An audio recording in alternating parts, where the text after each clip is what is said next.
CM announcement है। CM announcement का माननीय मुख्यमंत्री जी ने भी 11 जनवरी को डीसी कॉन्फ्रेंस में रिव्यू किया था।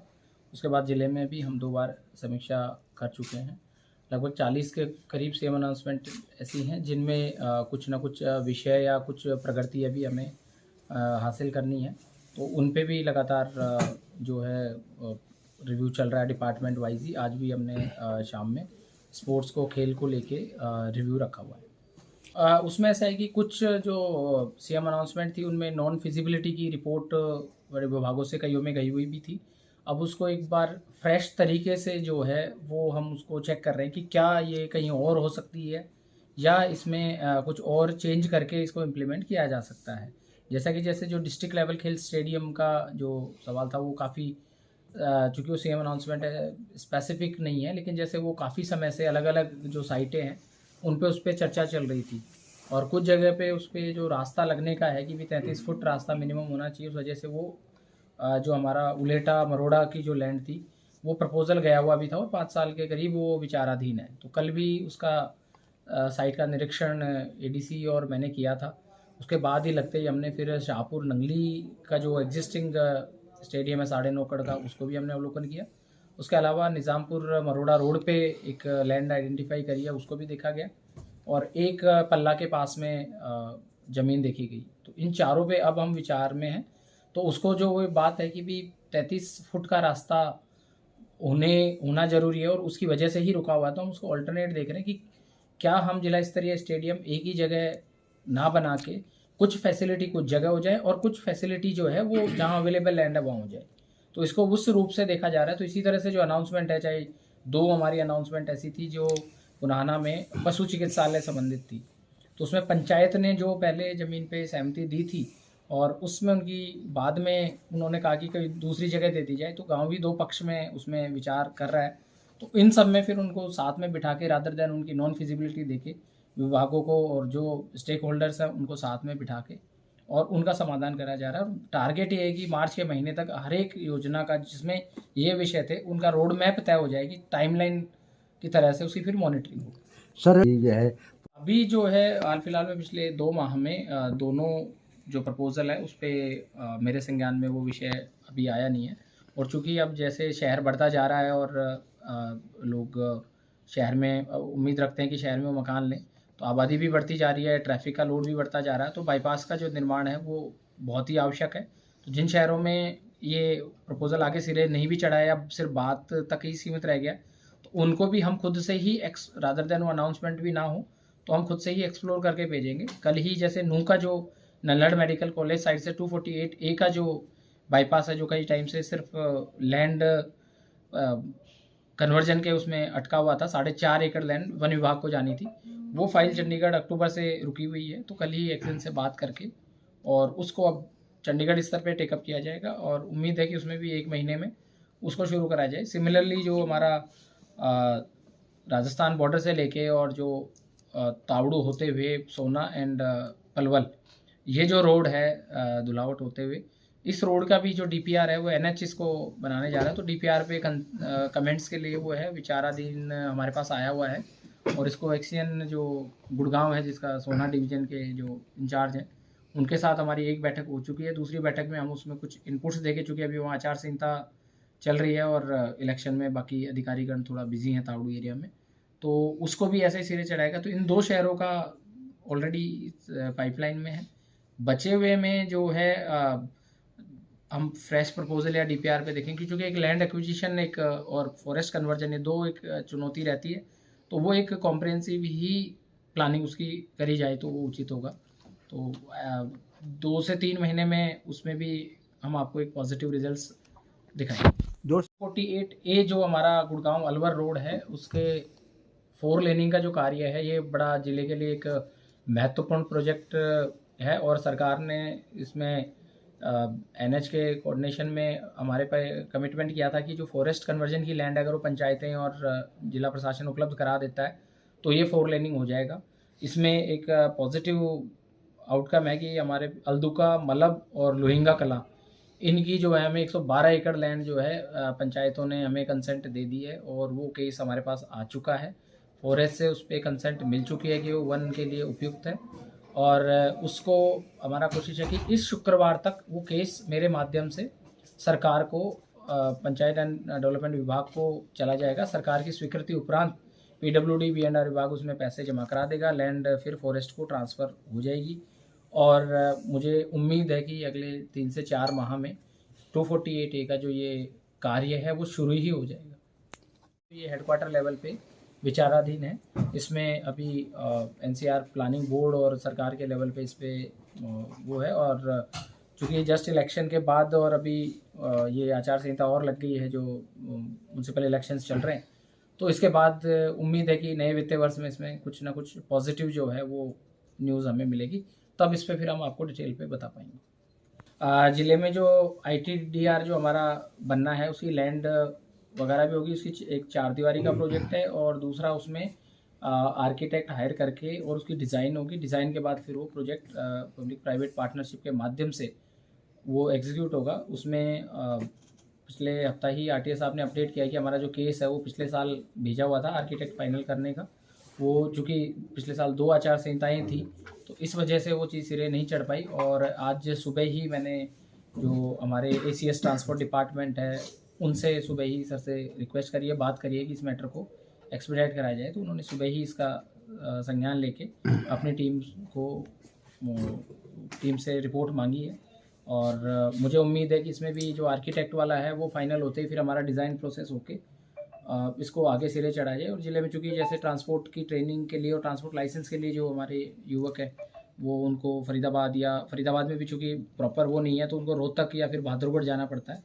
तो मुझे उम्मीद है कि और हमारे जो ज़िले के प्रभारी एडमिनिस्ट्रेटिव सेक्रेटरी हैं उनके पास ही अभी ट्रांसपोर्ट डिपार्टमेंट का चार्ज है, तो मुझे उम्मीद है कि ज़िले को जल्दी ही इस चीज़ के बारे में जो है प्रोग्रेस देखने को मिलेगी। और मेरा टारगेट है कि साल के अंत तक हम इसको धरातल पे काम शुरू हमारा हो जाए। इसमें चूँकि जब पहली बार शिक्षा सहायक लगे और उसका बहुत अच्छा आउटकम आया, हमारे टीचर्स का जो गैप है वो काफ़ी कम हुआ। फिर जैसा कि मैंने बताया कि पिछले साल 2 आचार संहिताओं के चलते उसका जो रिक्रूटमेंट है, जो बचे हुए 500 के करीब हमें और गैप है जो हम ले सकते हैं और लेने हैं, तो वो उस तरह से सिरे नहीं चढ़ा। अभी हमने शिक्षा विभाग की पीछे भी समीक्षा करी है कि कितना गैप है, बोर्ड एग्ज़ाम रिजल्ट्स क्या हैं और आगे इसको हम कैसे जो गैप है उसको पूरा करें। चूँकि अप्रैल में विभाग की तरफ से मास लेवल पे ट्रांसफ़र पॉलिसी के तहत ट्रांसफ़र्स होंगे, जिसमें इस चीज़ का ध्यान रखा जाएगा कि जो जहाँ गैप्स हैं उनको पूरा करा जाए। तो उस चीज़ के होने के बाद जो हमारे पास फाइनली अप्रैल के बाद जो गैप आएगा उसके तहत फिर हम जो शिक्षा सहायक प्रोग्राम का जो फेज़ 2 है, जिसमें करीब 500 से 600 शिक्षा सहायक और लिए जाने, तो मई और जून के महीने में हम इसको फिर सरकार से अनुमति लेने के उपरांत सिरे चढ़ाने का करेंगे जो हमारा फाइनल गैप आए। सर अच्छा, ये आपके सुझाव को ध्यान में रखते हैं मैं रेड क्रॉस सेक्रेटरी से आज ही एक बार रिपोर्ट इसमें ले लेते हैं और व्हील चेयर की व्यवस्था तो हम तुरंत करा देते हैं, और जहाँ रैंप नहीं है वो कंसर्न विभाग को और कंसर्न जो कॉलेज और स्कूल्स हैं उनको हम जारी कर देते हैं, बिकॉज ये तो मैंडेटरी है और ये सब जगह होना आवश्यक है। और ऐसा कहीं और भी जगह है तो मैं आप लोगों के माध्यम से कहूँगा कि मेरे को व्हाट्सएप एक बार ज़रूर कर दे, कहीं भी ऐसा देखते हैं कहीं भी ऐसा पाते हैं तो हमें व्हाट्सएप जरूर करें। तो इसमें एक तो इस विषय को कि लिफ्ट की फिजिबिलिटी क्या PWD BNR इसमें उपयोग तो बता पाएंगे कि क्या पॉसिबिलिटीज़ हैं। साथ में फिर ये हम हमारे जो SDM और DSP साहब हैं उनसे जैसे जिला स्तरीय प्रेस कॉन्फ्रेंस ऐसे की जा रही है या उस तरह से, तो वो एक इंटरेक्शन या वैसा कुछ वो कर दिया जाए कि सुगमता से जो है संवाद भी हो जाए। और जैसे एक पहल शुरू करते हुए जैसे एक संवाद स्थापित जिला स्तर पे किया जा रहा है, वैसे ही मैं चाहूँगा कि वो उपमंडल स्तर पे भी हो जाए ताकि उपमंडल स्तर की जो चीज़ें हैं उनके बारे में डिटेल चर्चा भी हो जाए। तो इसको हम फिर टेकअप कर लेते हैं। हमने संज्ञान में लेते हुए ही सभी विभागों को निर्देश, हमारा जो समाधान शिविर होता है उसमें सभी विभागों के अधिकारी भी आते हैं, उनको भी कह दिया है। साथ ही हमने इसकी एक विस्तृत मीटिंग जो है वो 28 फरवरी को सभी विभाग के अधिकारी कर्मचारियों की बुलाई है, जो ताकि किसी भी तरह की कोई भी, चाहे बिजली हो, पानी हो, लॉ एंड ऑर्डर हो या और भी कोई तरह की समस्याएं ना आए, तो उस दिन फिर डिटेल इंस्ट्रक्शंस और ड्यूटीज़ लगा दी जाएंगी। सभी लोग एक्साइटेड हैं और साथ ही लॉ एंड ऑर्डर व्यवस्था के लिए हमने ड्यूटी मजिस्ट्रेट तीनों मंदिर में भीड़ को नियंत्रण करने के लिए और सुचारू रूप से सभी लोगों को दर्शन हो उस तरह से व्यवस्था के लिए हमने 6 ड्यूटी मजिस्ट्रेट लगा दिए गए हैं। और साथ ही पुलिस और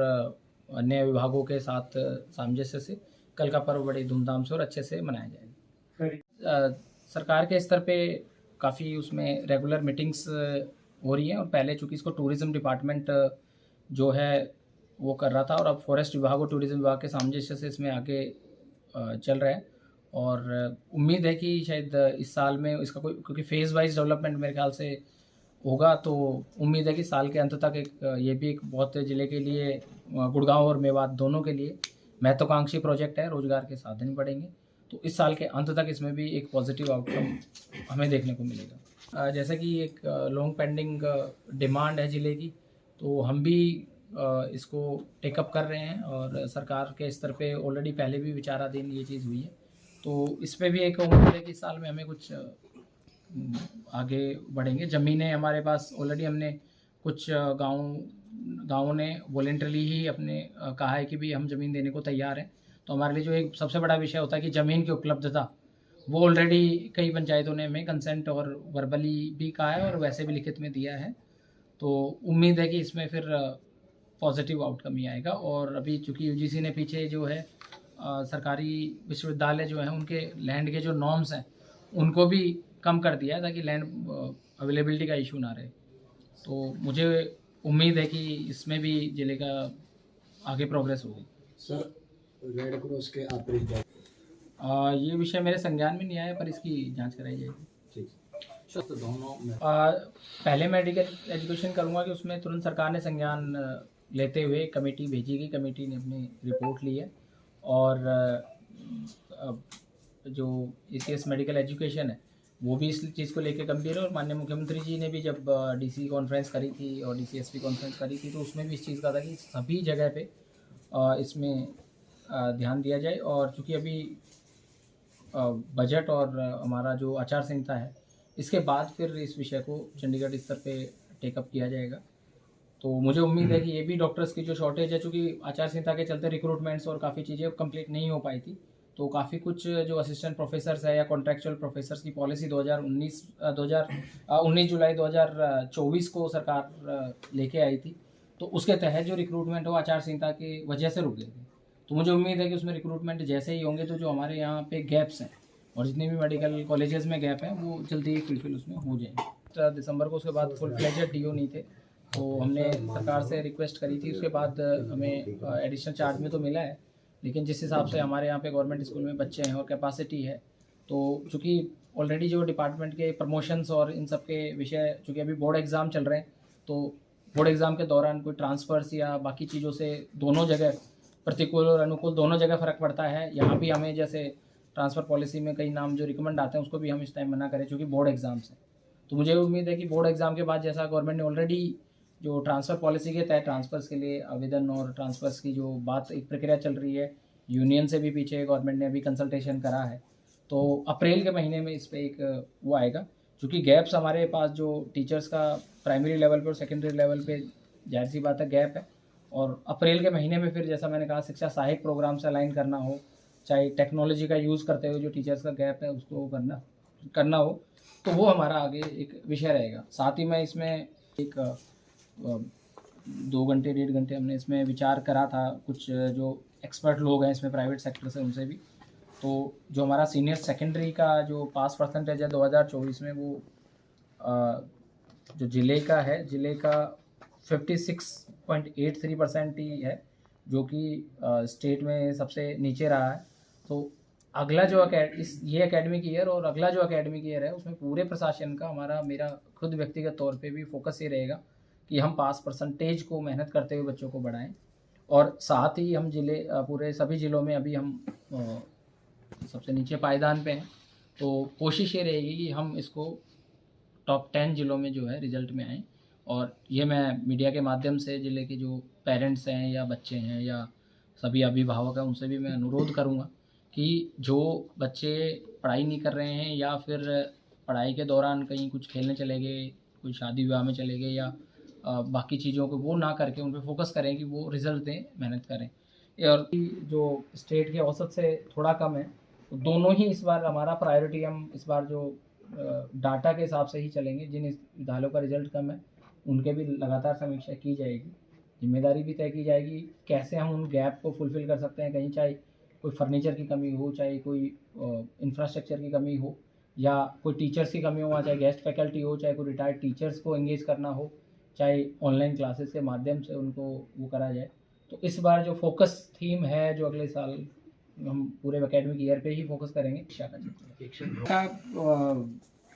में काफ़ी जो आपने बिल्कुल सही पॉइंट आउट करा कि हमारे जो 8th क्लास में पढ़ने वाले बच्चों की संख्या लगभग 33 से 34 हज़ार जो है बच्चे हैं, और वो 10th आते आते वो 17-18 हज़ार पे आ जाता है, और 12th आते आते वो 8 हज़ार पे है, जो कि काफ़ी एक चिंता का विषय है। तो ड्रॉप आउट भी है कहीं ना कहीं। जो 8वीं में अब एनरोलमेंट पहले का बढ़ा है, तो ये 2 साल बाद 10th में रिफ्लेक्ट होंगे, तो दोनों ही प्रयास हैं उसमें। और जो ड्रॉप आउट के साथ जो हमारा आउट ऑफ स्कूल चिल्ड्रन का जो एक प्रोग्राम चलता है सर्व शिक्षा अभियान का,